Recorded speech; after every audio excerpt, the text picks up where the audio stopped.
Hey guys, welcome back. They were working on a fuel system and got some surprises and buying stuff.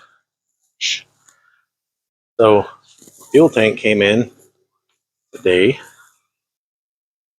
Aeromotive Stealth 2 tank, something like that. It's got the pump already in there and sending unit and all that stuff. They remake fuel lines. I'm not spending hundreds of thousands of dollars on AN fittings and all that stuff, so I'm going to get, this is the PFTE line. Get this in little 10-foot rolls from Dorman. You can get it on Amazon or something. It's like 15 bucks. Get you 10 feet, and depending on where you put your Corvette regulator, if that's what you're doing, you can usually get away with just getting 2 rolls. So 30 bucks for fuel lines.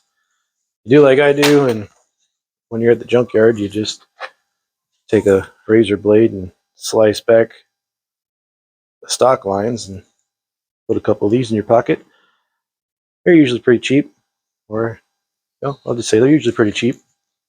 And got a bunch of these laying around, so I like using these where it's near heat because it's metal. But you can also buy, I put them not over there. You can also buy plastic ones. I thought I had some somewhere. Yep, here they are. You can buy these plastic ones. Nope, that's AN fittings. Look at that, they're on the end of these lines. You can buy little plastic guys. They work pretty good. That's what they give you as a replacement. You break yours anyways. So basically, usually you got to have a little tool for this. A little pusher kind of deal. But I do this on the cheap. Match up the brake line clamp guy to the fuel line size.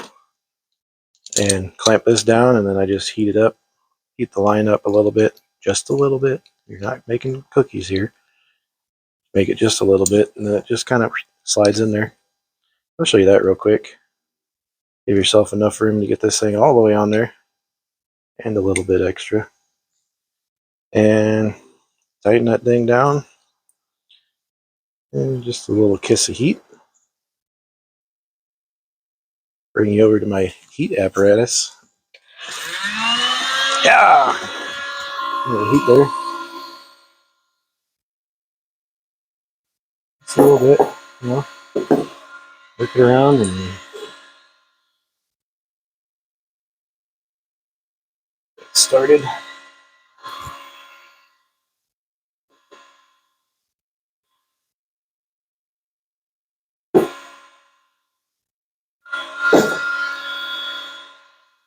And just goes right in there.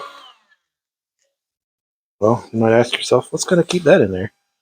Well, they make a special clamp. It's called an ear clamp. But I bought the kit that does 5/8 and 3/8 and 5/16. Find that real quick.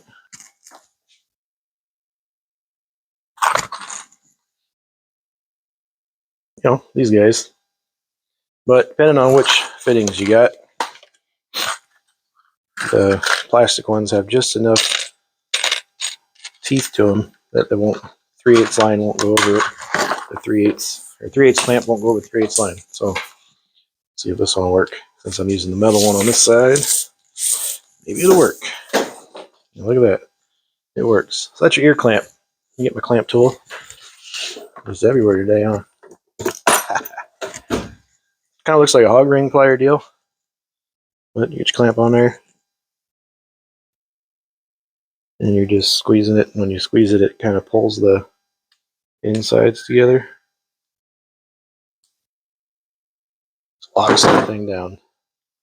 I got a line. It ain't going nowhere. But I want to protect it from the heat. So I'm getting pretty much the same thing as this exhaust strap that you get for your exhaust. You can get it for lines, all different kinds of sizes and things. I got a roll of this. Did the other 2 lines. I'm going to put some on the end of this one. And to seal it up so don't go nowhere, we got this adhesive lined. You can see it. Yep, it's got adhesive on it. Adhesive line, heat shrink. That just seals the ends of it up. You can see right there. Keeps that from going anywhere. Now you got your nice little sealed line, protected from the heat. You got a little clamp on it so it ain't going nowhere. Almost like factory. This is what they use on most of the factory lines, the newer cars, and well, it's light and it's cheap. And if I ever do something, nick it or whatever, which I probably shouldn't because I got this coating on there, but when I didn't have it, I'd nick it or something and it would spray out. But you just cut that section out and get you a little push on splice, and you're good to go. So I like these. I'm gonna make this one and toss them in. Trip to the parts store later. They had no fittings almost. So I had to get double reducers on a 3/8 line, flare disc to push to connect. Got my ends crimped on for my 10 gauge for my fuel pump and my sending unit wire. I'm going to the quick disconnect weather pack deal. Down here under the car, you can see I drilled the frame for rib nuts. Put a bolt through a Dell clamp, which already has the little cushion thing on it. And I ran a little bit of extra heat shrink on there. So it gives it a little bit of grab and it also gives it a little bit more cushion. I did that on all of them. I even put some on where it goes near, can vibrate up, get close to something. Probably have to put another clamp right there. But you got to clamp every couple inches or so, and it goes back to the filter, which it's just hanging up there for mock-up now until I build a bracket. And you can see it goes all the way up here.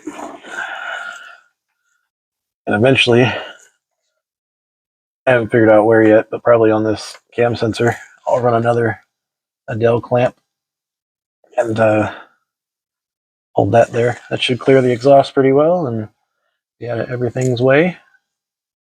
So, great. Anyway, that's all for this time. Anyway, that's all for today. I'm going to go drink a beer or 17, and we're going to install this tank tomorrow. So, thanks for hanging in there. Hopefully you're as frustrated as I am. No, I don't know. See you next time.